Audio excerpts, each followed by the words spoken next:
If you have done any research about how to get more traffic onto your website or blog or anywhere that you're trying to drive traffic, I know one of the main things that you probably see on all of those lists is that you need to optimize your SEO. And in this video, I'm going to talk to you about what search engine optimization is, why that's powerful for your business, and why, as a business owner, you need to understand the difference between search and interruption. To make the most of your efforts, I want to invite you to grab my free guide to content repurposing. This is going to give you 25 different ways to make the most of what you're doing, which absolutely is going to increase how well you're showing up online. My name is Anita, and I own FDS Creatives. I'm a video marketing and social media strategist. I help business owners just like you get more visible through video marketing and content repurposing. I hope that you'll hit the like button to let me know that you like content just like this to help you with your business, and I invite you to subscribe.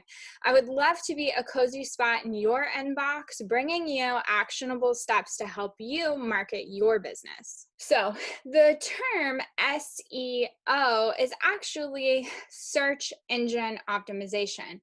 Essentially, this is how well are you showing up in search. Now, often when we're talking about this, we're relating it to Google, as Google is the #1 search engine in the world.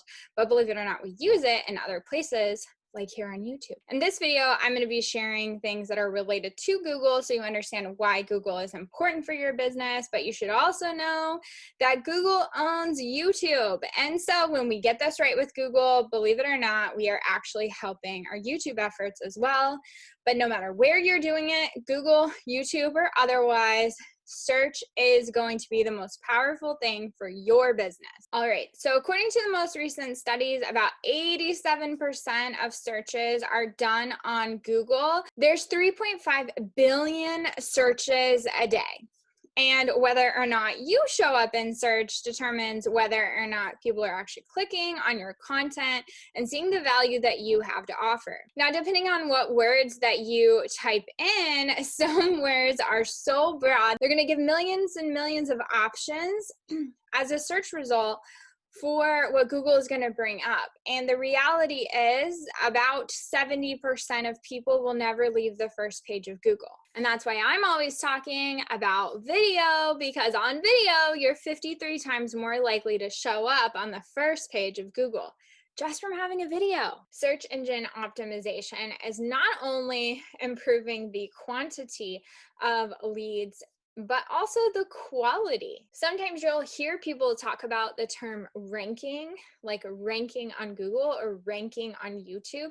What that means is the search position. So when you type in particular words, what position is that content showing up? We know that on Google, about 70% of the clicks happen on the first 3 organic search engine results. And so that's why it's really powerful to make sure that you're showing up in that Google search. Remember, the majority of people aren't clicking on to page 2. So the easier it is for you to pop up in search, the more likely it is people are going to find you. This video is meant to just kind of introduce the idea of SEO, and I'm not going to dive into all the specifics in this video, but if you are interested in me diving more into this type of content, comment below and let me know. I'd love to hear. Ultimately, the use of search in your business is only going to help. And in my own business, it's search that has been the most powerful grower of my business. There are several things that contribute to whether or not you're showing up in search. So on any of your given content, they talk about having on-site SEO and off-site SEO. On-site simply is the things on your particular website. These are the keywords that you're using on your page. And so let's say that you were somebody who made the most amazing brownies. You, of course, want brownies as one of the words, but you would also want all of the supporting words that you could have, like brownie recipe, M&M cheesecake brownies, chocolate, double chocolate brownies, red velvet brownies. Okay, guys, there's so many brownies. The more specific you are in keywording your website, and this is not just the titles, but also descriptions, video image titles, and more, all of this is contributing to what Google is using in their algorithm to see what your website is about. You want to make sure that you're getting really clear with what it is that you do and how it is you help people so that you're using the words that they are using in the search bar. So, for instance, while you might make a fantastic brownie that you have named something like the spaceship brownie, people might not be searching the spaceship brownie if they haven't tried it and they don't know for themselves that this is the most amazing brownie. And so you want to make sure that you're thinking about, what are they typing in? What is it that they want to know? You really need to take time to be really thoughtful about who it is that's going to find your content. Now, remember, while it's important to absolutely have keywords, you don't want to keyword stuff your titles or descriptions or your website, because that's going to affect how readable that content is. It can't just be a list of keywords, y'all. It's got to make sense. Now, to make that relevant to YouTube, which is something I talk about a lot, when you're creating videos, you want to make sure that what you're titling your videos is really fitting with what people are actually searching for. So often I see business owners who are so excited to use YouTube, and one of the main ways that they are implementing that is they're repurposing their podcast onto YouTube. Well, what happens then, they upload their podcast episode and they title it something like episode 37, the power of growing your business. Nobody is typing in episode 37 and when they are searching for ways to grow their business. What they are typing in are things like how to get more leads in your business, how to grow your business income, marketing tips for your business. Okay, there's so many that we could actually use as examples, but you want to be really, really clear with anything that you are doing, whether on a website or here on YouTube. Okay, so why does this really matter? Well, here's the thing. You need to know that your ideal client, they're already looking for you. They already have the problem that you solve, but they might not know who you are. They might not know your name or your business name. And so they need you to put out content that can be found when they are searching for their solution. This is how you end up being exactly where you need to be. Remember, good marketing is the right message at the right time for the right person. So by really harnessing the power of search, you absolutely are going to be at the right time to get your messaging right too. You're going to have the right message, and that person is going to self-identify because they are typing in those words in the search bar. Okay, but I know that you have been told to grow your business. You need to make sure that you're on Facebook and Instagram and all of the other platforms. You need to be posting multiple times a day, and then people might just stumble across what it is you're posting and find you. And guys, that's leaving a whole lot to chance. I do social media strategy. I am not saying that social media is not powerful. It absolutely is.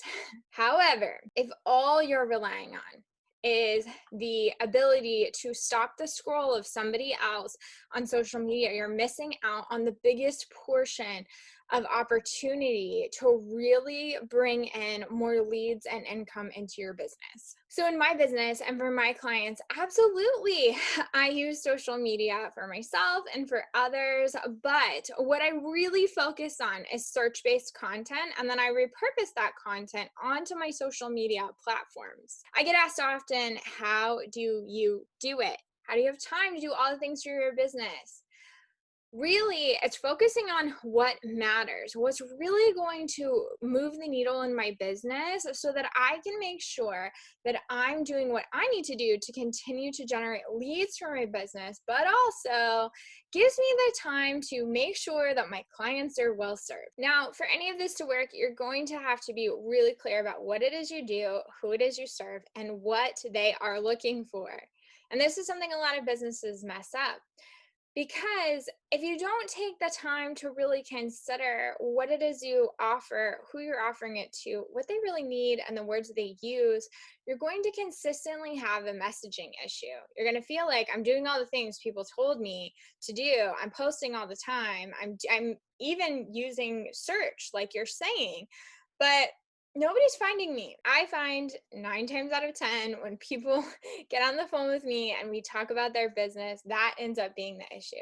They haven't really gotten clear on who their ideal client is. And when I say ideal client, I'm not saying that you understand that she's a 30-year-old female who likes tacos and she orders a pumpkin spice latte at Starbucks, and she absolutely loves particular music or movies. When you're trying to grow a business, listen, those things are helpful. And if you have a particular product related to tacos or pumpkin spice latte, that absolutely helps. But really, you need to know, what is it that your ideal client has as a problem and how are you the solution? When you can position your solution as search-based content, that is where the magic happens. And so for me, my ideal clients really have a true proven business. They know exactly what it is they do and the transformation that they get to others. Their problem is, if they just had more eyes on their business, they absolutely would grow. None of my clients would be successful if they didn't have a clear message. Because remember, marketing is the right message at the right time to the right person. Now, let's say you're watching this and you're thinking, you know what? I have all of those things. I am ready to roll with marketing in my business, and I want to harness the power of search, create more content. I just don't know what to create content about. I want you to click on the video I've just put on the screen, which is going to give you the 3 different types of video that need to be in your business. While that content is about videos, you can translate some of that also into other types of content, but it's going to give you a lot of ideas to help you as a starting point. Thank you so much for watching and have a great day.